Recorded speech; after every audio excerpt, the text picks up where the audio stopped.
পুজোর অবিন্দা কিনা খুব ব্যান্ড ট্যান্ড এসব দিয়ে করছেন, আমরা সমালোচনা করি এটা কি এটা কি। আরে ওই ছেলেগুলো কোনো মদ খেয়ে এসব করছে না, এইসব করার মাধ্যমে ওর কতগুলো ঝোঁক একদিকে নিয়ে এসে এক না একদিন আবার সে ঠাকুরের দিকে নিয়ে যাবে। This is a process of man making. আমরা কিন্তু ম্যান মেকিং আমাদের অবজেক্টিভ, ম্যান রিমেকিং আমাদের অবজেক্টিভ।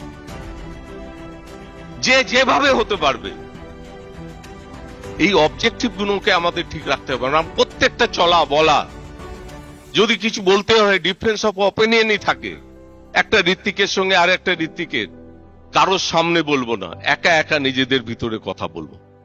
ও যদি একটা ঋত্বিকের প্রতি শ্রদ্ধা হারায়, সে আর একটা ঋত্বিক তার প্রতি শ্রদ্ধা হারাবে। ঠাকুর বলছেন কেউ যদি তোমার কাছে কারো নিন্দা করে, তুমি মনে মনে ভাববে ঠিক এই লোকটাই কিন্তু আর একটা জায়গা তোমার নিন্দা করছে। আমাদের কাছে ডেমনস্ট্রেশন আচার্যের মাধ্যমে আমরা পেয়েছি, continuous flow of his love, divine লাভ, একটা ফর্ম লাভ, তার ফরমেশন আমরা পাচ্ছি। যদি আমি যে শ্রেয় প্রেয় সঙ্গ করি তার একটা চিহ্ন মাত্র আমার চরিত্রের মধ্যে না আসে, এটা অপরাধ।